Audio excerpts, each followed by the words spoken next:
Hi and welcome everyone. Friar Tuck here. This is my epoch. Thank you for joining me. Alright, so we made it to Waycross last night. Actually, not last night, more like about what we getting, about 4:30 this morning? Yeah. Yeah, so we got in about 4:30 this morning, and we got on the train at about 1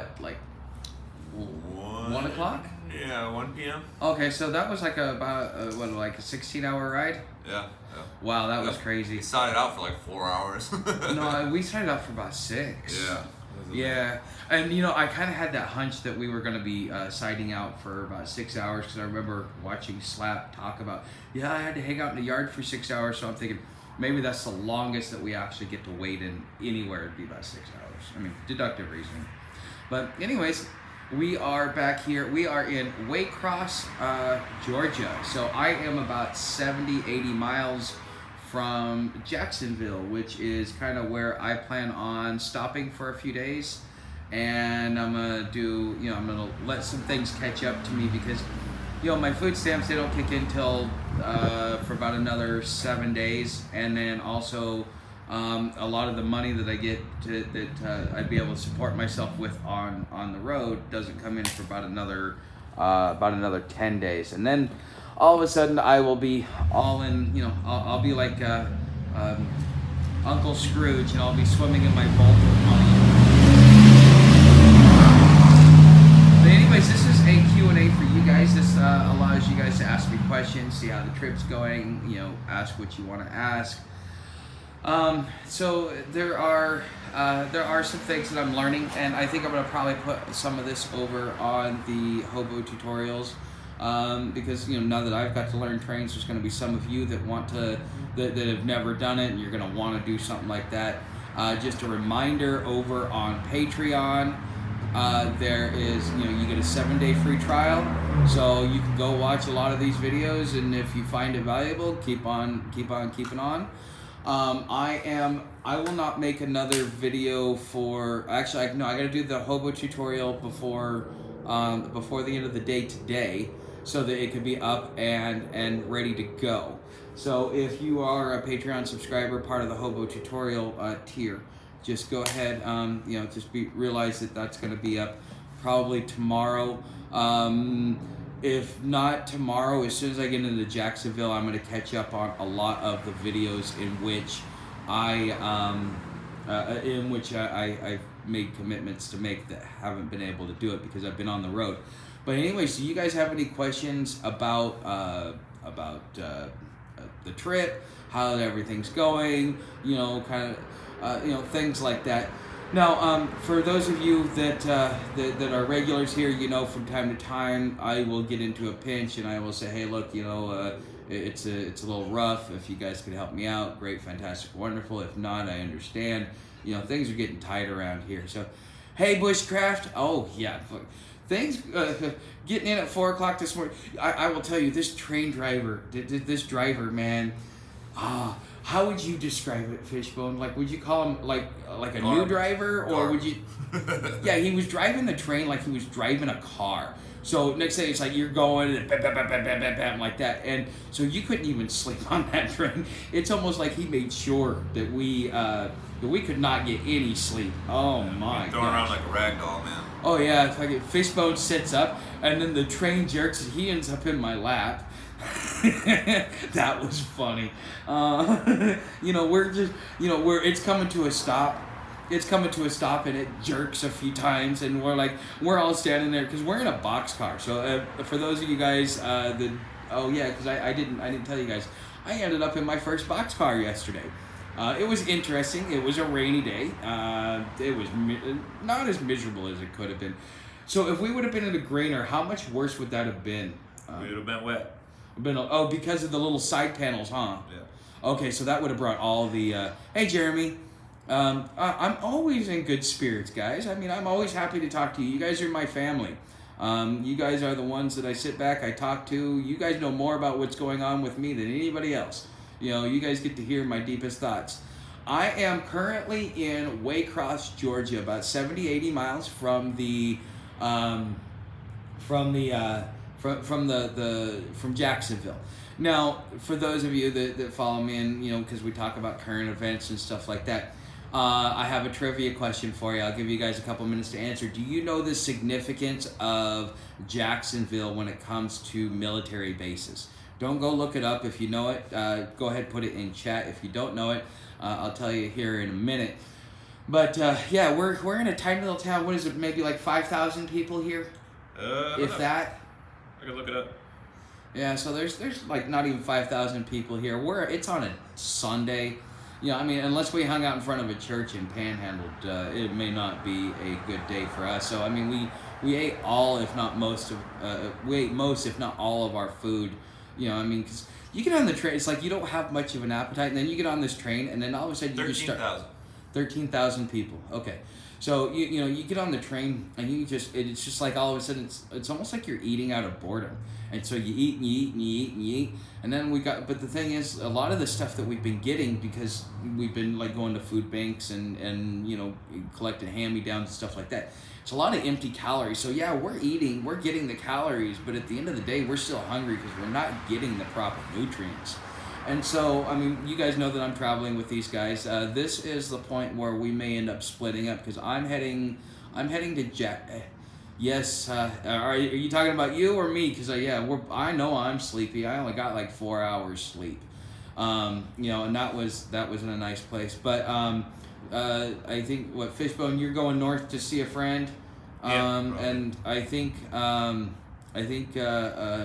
Slack is just, he's going to go off, he's going to do some hoboing and look for work for the winter. And then me, you guys know I'm going to Gainesville.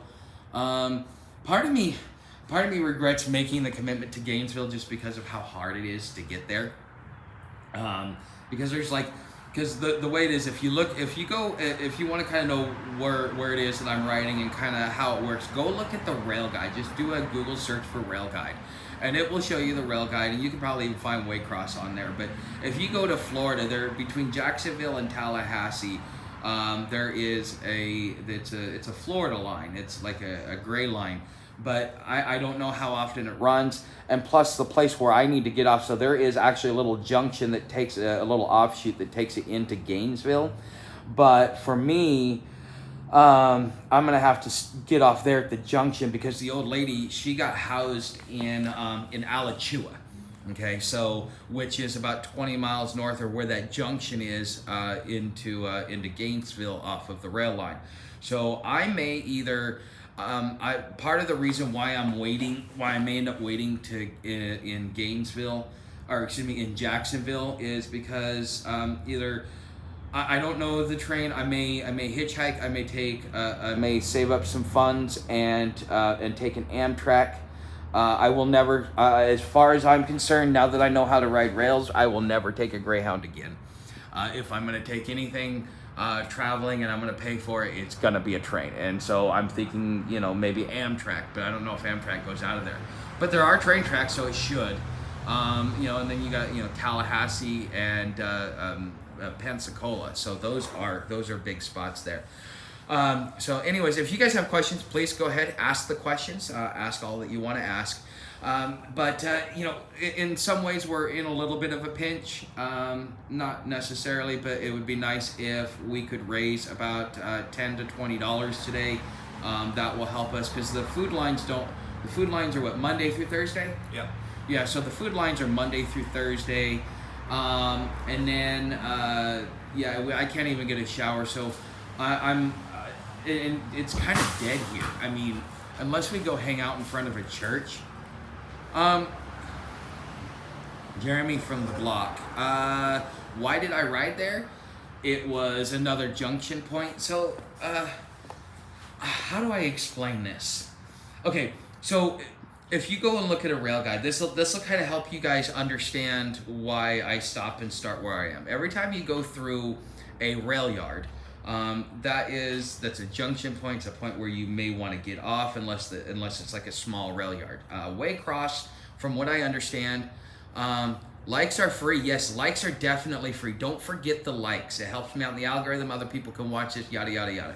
But if you're going to do anything to help us out, do it through the tip jar. Don't do a super chat, because I won't get to see that until Christmas.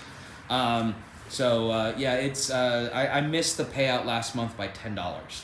So that means I get to double up this month. But hey, yeah, don't forget that. But as far as junctions, as far as why am I here, this is like a major junction because I can branch off. I can go all the way up north. I can go east to Savannah. I can go southeast to Jacksonville. Where else can we go from here? West. So basically, this is like a major junction point, correct? Yeah. Okay, it's a very popular junction point, especially among train hoppers. So, there's a lot of stuff. We've got a neat little place to stay. These guys have shown me. Oh, and yes, lights are definitely free. So that's kind of why we got off here because the kids Slack was like, well, we did well here before, but that would have been during a weekday, probably not on a Sunday. And on a Sunday, I mean, like I said, it's dead. There's like no traffic. Walking up here, which is about a 20-minute walk, I think we saw maybe 3 or 4 cars. So, I mean, it is what it is. But, it's like dead here. But normally, you can do well. And with the bum feeds that they have, we could, they do good feeding. Apparently in Savannah, they do good feeding as well, as far as regular meals and stuff like that. The local homeless population is kind of small here from what I understand, maybe like 10 people. So I guess they're doing pretty good. This is like a complete railroad town from what I understand as well. And so it's completely dependent on the railroad and what it does. So that might be why it's very attractive for train hoppers because it's like you get to talk to the people that give you a ride, make friends with them, and establish connections. So does anybody else have any questions about what's going on? How things are going, stuff like that. Okay, so now, I'm going to answer a question that I'm sure some of you may be thinking later on and just forget to ask. I know it would be a question that I would ask because, whether you're a home bum, whether you are a tramp, or whether you are an actual hobo, or anything along those lines within those descriptions, it's kind of like. A friend once explained it to me. In some ways, when you live this lifestyle, a little bit of feralness kicks in. Back to your primal instincts, to what you used to be, and so it's easy to travel in groups sometimes, but you've also got to make sure that you get along with the people. Make sure that you guys are on the same page.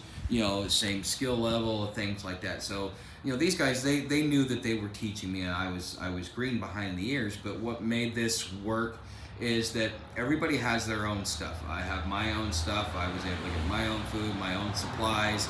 They're able to be self-sufficient. They're able to carry their own stuff. And I mean, that's a big deal. To a lot of you guys, you may not think that that's a big deal, but like, let's say that I would have traveled with Leprechaun, or I'm just going to stop calling him Leprechaun. I'm just going to call him a little lawn gnome. The guy, he would have never been able to carry his own weight, and he would have been holding off on me. So something like that becomes contentious because out here, you're not necessarily fighting for your basics, but your basics are so much more important. It's higher on the priority list because it's not readily available. Like if you're housed up, like, okay, it's cold up outside, I could turn on the heat. No, I better have the right gear. It's raining outside, I can go indoors. Oh, well, you know what? No, I better have the right gear. I'm hungry, let me go to the fridge or get in the cupboards. Well, no, you can't carry your fridge or your cupboards around with you, so you really can't carry much perishable foods. And a lot of the stuff that you can carry is empty calories in a lot of ways. And so that's why I was talking about like empty calories on the train, because it's hard to be able to carry things unless it's like cool out here like it is now. It's a lot harder to be able to have your own resources and your own supplies. Now, does that mean that nobody helps each other out? No. That's not really what it is, because these guys have helped me out. I think I needed some power, and so hey, they have really nice charging blocks, so they let me use one of their charging blocks. I had extra papers. They needed papers because, you know, they smoke like I do. And so therefore, you know, I was able to help them out with papers. You know, they had their food, I had my food, but we were able to commingle and make life off the grid has some unique challenges. Yes, it does. You know, I wouldn't say that this is off grid. I would say bushcraft, you probably did more off grid than I'm doing at this point. This is more like just keeping your head down and out of the way more than anything. But you know, having a group, if you're going to travel with a group, it's very, very important that you have some cohesiveness. You know, that everybody's on the same page. You know, I keep offering these guys stuff. They're like, no, I don't need it. They keep offering me stuff. I keep going, no, I don't need it. But to be able to have that there, that not only are you able to take care of yourself, but you have a little bit to share with the group, that is the important part. And again, if I would have gone with Lawn Gnome, or even if I would have brought Silver Spoon would have been much, much worse. I mean, Lawn Gnome would have been much better than Silver Spoon, because the second it got a tad bit nippy, he'd have been whining like a little bitch, and I would have just tossed him from the train and watched him roll. You know, but it is what it is. So, oh, by the way, I don't know if I've told you guys this, but guess who gave me a ring? So Silver Spoon decided to, once he made it to New Mexico, decided to go and take the idea I had with remember I talked about how you could fix homelessness in Cincinnati. Essentially, you're going to use eminent domain, or you know, get the kindness of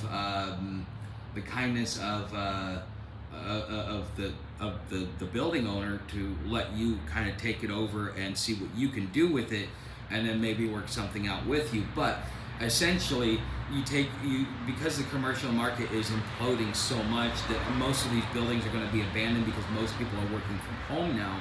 I mean, you could refit those and you can put people in there. That way, as we go through this great dispossession, you now have the ability to make sure that at least people are taken care of. Because this is my main concern, and this is part of the reason why I started this channel, as far as like the intent behind it. So you guys know that I've been talking about the Great Dispossession for quite some time. That it is coming. Right now we are in the middle of it. I would expect right now the explosion of the homeless population it's not being reported on. Nobody's talking about it. But if you go into any city and you talk, these people are becoming homeless, and they're becoming silver spoons in a lot of ways, because they never expected it.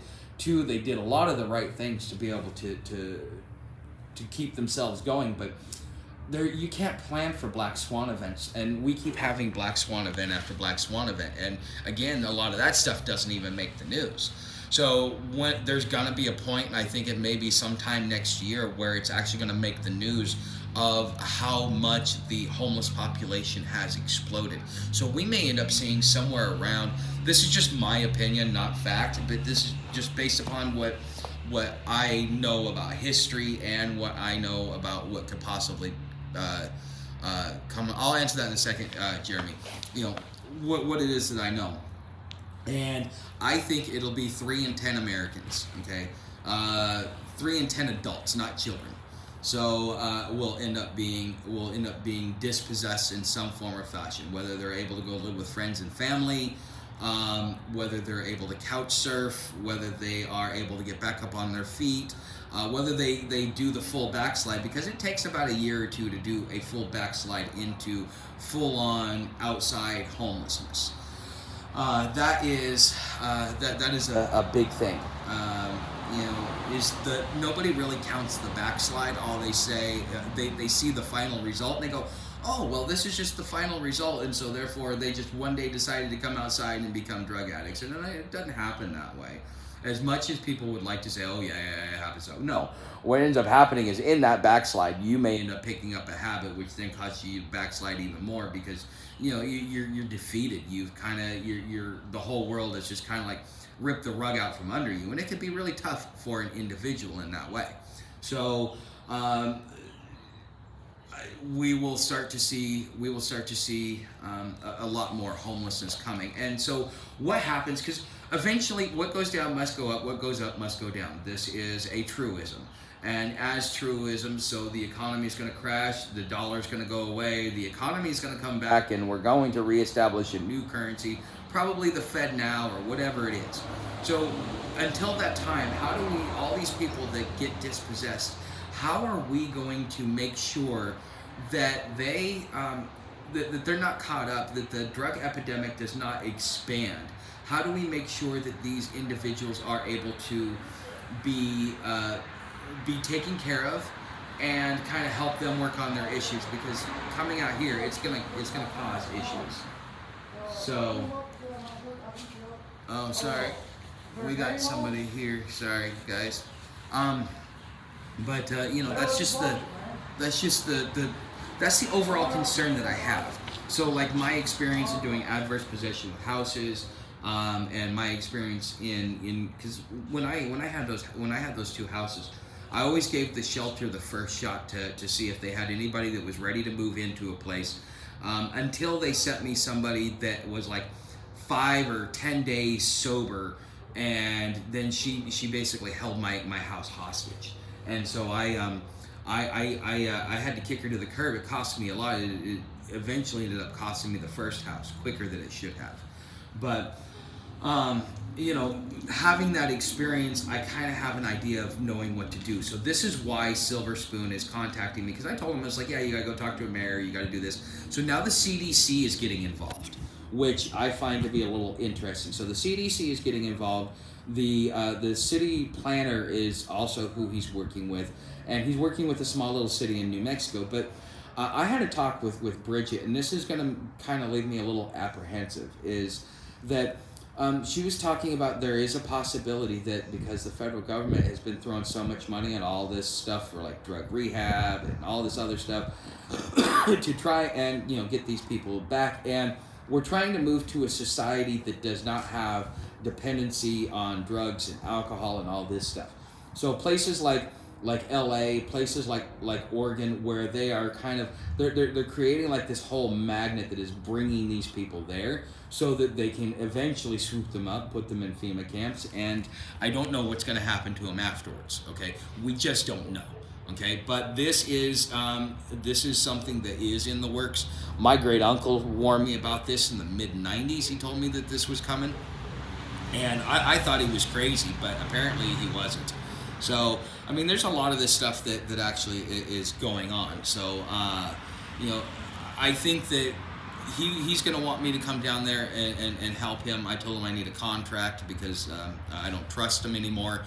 I told him that I need that he's going to have to pay for my transportation there. And plus I'm going to be looking at a salary and all this other stuff, because I need to, I'm not going to just do it for free. At this point in time, my experience in the urban dwellings, because of all the new people that come homeless, they stay urban. They don't really get on rails. It's very few that will get on rails, that will get on trail, that will go and do what it is that they need to do, or what is going to suit them best. It's very rare that people do that. Okay, so most of them are going to be stuck in the urban areas. So like San Francisco, Atlanta, Cincinnati, places like that. Okay, and I look at the people and it's like they don't want to do anything to better their lives. I've had many talks with them. They're like, look, all I want to do is sit here, get high. I don't care. And it's sad, because that there is, most people look at the end result and go that that's what caused it, but that's not what caused it.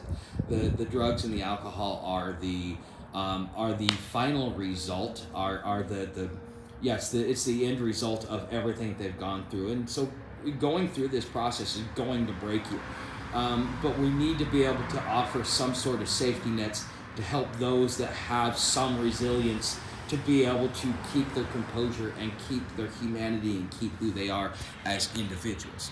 Okay, now there's many different ways that you can travel. You guys are watching me travel on rail. You guys are watching me travel on trail. I've done Greyhound. I've done car. I think the only thing I haven't done is like space travel. Oh yeah. There's a tag on a boxcar. What did you put on there? About the rocket ship to Saturn. So, but yeah, he put on there a rocket, something like. You guys will see the picture. I will show it to you because I took a picture of it last night because I thought it was entertaining. But you know, it'd be nice to hop a train to like Mars or something, right? What do you think? Okay, so questions. Okay, what about personal hygiene on the rails? I'd imagine using a restroom would be useful if on a train or on long stretches.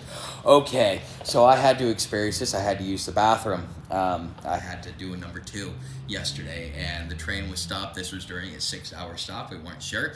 Basically, you hop off, you grab your wipes or toilet paper, whichever you prefer. I'm a wipes guy. But you grab it, you go next to the track, and you drop a load. If you gotta do a number 1, well, you just kind of hang off the train and do it in a kind of a rural area. Don't be hanging it out right there in the middle of going around a railroad crossing or something like that, so everybody can see your junk hanging out. But that is definitely one thing that you could that you could do as far as using the bathroom hygiene. On what was it? I think it was like Saturday when we caught the train. What did we do? We because the library wasn't open for Veterans Day, and that's also another thing that kind of affects guys like us out here is Veterans Day. And with Veterans Day, the library being closed, what we did is we went over to the hose and I washed my hair, as you can see. It doesn't look so dirty. I washed my face, I washed my arms and my hands. I wasn't going to do the rest of that stuff, like the nether regions and stuff. You're going to want to use wipes.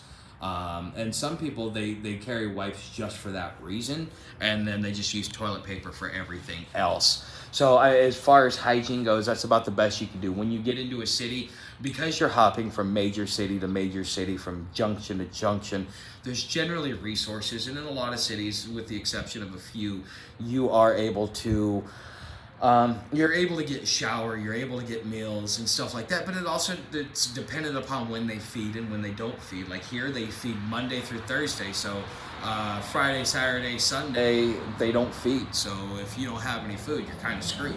I've been in places like, I can't remember. Carry a silent keys to gain water. I didn't, but one of them did, yes. And it might be something wise for me to get also here in the future, is getting one of those. But when it comes to hygiene, or when it comes to getting into a city, you are kind of at their mercy as far as getting fed, getting shower, being able to do the necessary things that you need to do. Because let me show you how dirty my pants are. So, and that's about 7, 8, 9 days of riding rail, and that's how dirty these things are. I haven't really, I really haven't had a chance to wash them. Now one of the good things that you might want to do is one to wash, one to wear, one to wash. So when I get to a point where I can do laundry, then I can take these clothes off, put on a fresh pair of clothes, take a shower, and then wash these. And so now the next time I come up to a place to wash up, I can put on clean clothes and look somewhat presentable for a couple of days before I go wallowing in the mud again. Okay, so let's see, what other do we have here? Okay. My neighbors are being forced out. They are raising their rent from $1,200 a month to $3,000 a month in 2 months. They're now preparing to be homeless for January or February. Wow, $3,000 a month. How do they justify this? And what state is this in, Bushcraft? So awesome. You're making it further. Yes, and so as far as, how heavy of a weight you carrying on belongings and how many days food right now? Usually you carry 2 days worth of food, which is why I'm asking you guys if you want to put something down in the tip jar so we can go to the store and grab something to eat. In New Hampshire. Okay, good to know. So that we can go, usually you're only on a train for like 12 to no longer than 24 hours before you can get off. Okay. And you're going to make it about 300 to 500 miles in that period of time. And so carrying 2 days worth of food is really what you want to carry. Now, I did have to downsize. Do not get anything that is inflatable. That is probably the most important part. Do not get inflatable gear. It does not. It will not last out here. So I had to toss my sleeping pad in Atlanta. I have to get a new one. I'm just gonna get one of those foam yoga mats that I see everybody having, because I was trying to avoid that, but it looks like I'm not gonna get to. You guys hear that train? But as far as that, and then so like I have my poncho, which is lightweight. It's like 8 ounces. My bag is like 4 pounds, 5 pounds. So yeah, I have my sleeping bag, which is 2.5 pounds. Then I have a change of clothes. Yeah, that's pretty much all I have. And then I have Thermarest makes a nice foam mat. Now, is that something that I can use out on the trains? Because you got to realize it's very abrasive in those trains. Like the guys are showing me how, like, in their gallon jugs, the train will actually wear holes in the bottom of it, and then it will leak just because of the vibration and then the grit that's on there. I tried to get my brother to agree to let you couch surf here in Orlando. He said no. I tried. I'm renting his spare bedroom. No worries, man. Ricky, that is not a problem, man. It's not a problem at all. But hey, when I'm in the area, because I'm probably going to end up going through Orlando, because I want to stop and see my old man. Now that I actually have the ability to read a book while I'm on the road, I want to stop off and I want to get my Goblet of Truth and read that. And then when I'm done with that, it'll probably be time for my winter vacation back to Florida, and then I can exchange that out and get my Talmud Emmanuel, because I really want to read those two. I spent the Goblet of Truth cost me $70, and I think the Talmud Emmanuel cost me like $40 or $50, and I got that on discount because Michael Horn thinks I'm awesome. So okay, you can use it anywhere, very durable. I've had some last well over 5 years with weekly use year round. Okay, I see a good trick of carrying good contractor garbage bags to use as a mattress by filling it up with. Yeah, but that's when you're you're not going to do that on a train. Yeah, you can do that because Bulldog.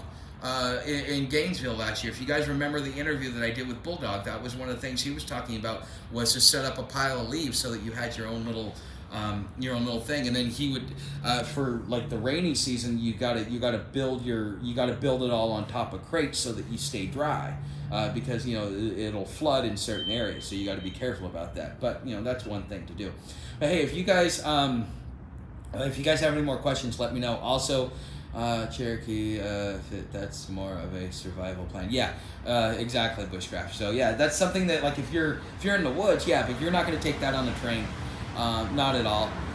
But hey, if any of you guys want to help us out, be able to go get some supplies and food until the feeds open up tomorrow, would be much appreciated. Please leave it in the down in the description. There is PayPal and CashApp if you guys can help us there. We're trying to raise about $10 to $20. That will make the day so that we can at least get through tomorrow without having a struggle. Now, if we don't raise it, it's not like it's the end of the world for us. We have alternative methods, but I'd like to do it legitimately and above the board before we try the alternative methods, because when you push a man against the wall, you corner somebody, they're going to come out swinging. And so, like, if you put somebody in a point where they're starving, they're going to go get what they need to get, and at that point in time, they've got nothing left to lose. And in a lot of ways, I haven't heard it since LA, but go to jail. Yeah, that's 3 hots and a cot. I need a shower and a shave and get some indoor quality time. You know what I mean? So a lot of people look at jail as kind of not necessarily as a good thing, but not necessarily as a bad thing. Because hey, if I went to jail, at least I know I would get a shower. I could probably even get a haircut, and I could probably even get my clothes washed and sit there for a couple of days. I mean, it's what you do out here anyways. It just means that they're taking my time up versus me choosing what I get to do, which is what it is. But anyways, guys, if you guys have any more questions, please let me know. I'm going to start wrapping this up because of battery, and they don't have a plug-in around here. Luckily, I had some juice left on my... When does church start? I don't know. We walked by one church, but that was Seventh-day Adventist. They had church yesterday. I don't know. Church usually gets out around 11 o'clock or so. But you know, I've one time in my life I actually went to a church and went like, hey, look, you know, I need help, and they helped me, but it was it's not something that I feel comfortable doing. Not because I'm a religious person, not because I'm a pious person, but just, you know, there's some things that you just don't feel right doing, and if you don't feel right doing it, don't do it. You know, if everybody else is mad at you, let them be mad at you. You have to do you. You are responsible for you. Nobody else is responsible for you but you. So, you know, just worry about you. And sometimes if everybody has shared interest, then it becomes a group mentality because you all are moving towards the same goal. But once those group interests kind of stop aligning, then that's when the group breaks down and everybody goes their own way.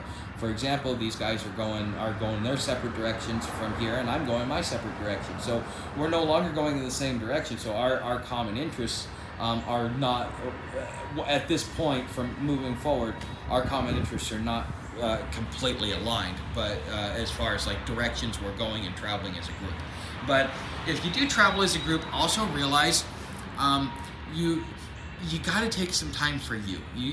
Traveling with a group is great, but your you time, that's important. Don't give up on your you time, because I will tell you that that's kind of the one thing that a lot of people end up giving up, and then it creates a lot of anxiety within the group. Is it kind of like everybody feels like they have to be around each other all the time? But no, you don't. I'd like to learn about their gear. Sounds professional.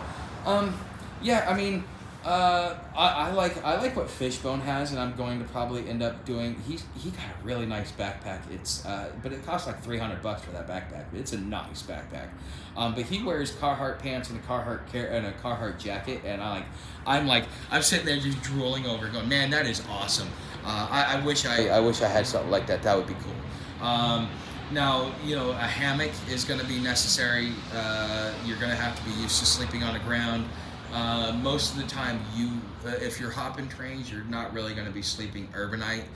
You're going to be sleeping in some sort of patch of woods, which is next to a set of train tracks. So having a hammock would be good. You don't want to have a tent because that draws way more attention. I know as we were coming into Atlanta after we left Birmingham, I got to see a lot of tents on the side of in the forest in like really rural areas where you wouldn't expect to see a tent, but I got to see quite a few of them, and even on rails they stick out. And if there ever comes a time where, like what they do in Gainesville, they see guys in the woods, they go in there, they rush them out, you know, they kind of scatter the group, let them recongregate, scatter it. It just becomes like a never-ending battle of, you know, scatter them, then they'll reconcentrate, scatter them, and so on and so forth. Okay, but if you guys want to help out the channel, become a subscriber if you're not already a subscriber. If you are a subscriber, don't forget to hit that bell notification, because, you know, I pop up on a live stream like this quite frequently.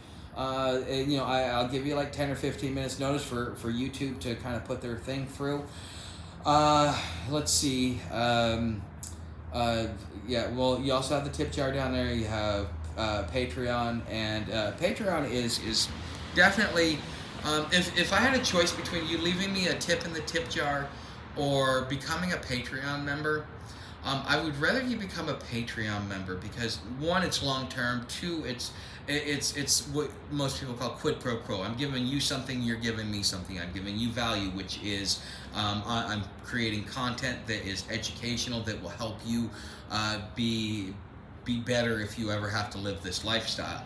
And so this will be that point in time for you to be able to get that information, because it's important that you have the knowledge, so that should you ever have to use it, you're not stuck out there. Because I mean, there's been a couple of times with some of this new stuff that I've learned where I'm kind of like, I'm up shit creek. Just I'm on I'm on a steep learning curve, and you know, you got to do what you got to do. Okay. So, with that being said, guys, I want to say thank you very much for watching. Thank you for everything that you guys do. If you guys do help me out in the tip jar, I want to say thank you very much. It is much appreciated. And I think once I get to Jacksonville, I'm gonna wait until I get paid, and then that way I can get back on the road. That way I don't, because I know a lot of you guys don't like it that I ask, and I don't really like asking either. But when it comes to a point of survival, I'm gonna do whatever's necessary for me to survive, even if that means going against my morals and my standards, because instinctually we're designed to survive, and your desire to survive will override any morals and anything else that you have. That is the foundation, primary instinct that you have. So, with that being said, guys, thank you for watching. Thank you for being a part of my community, and I will see you guys in the next video.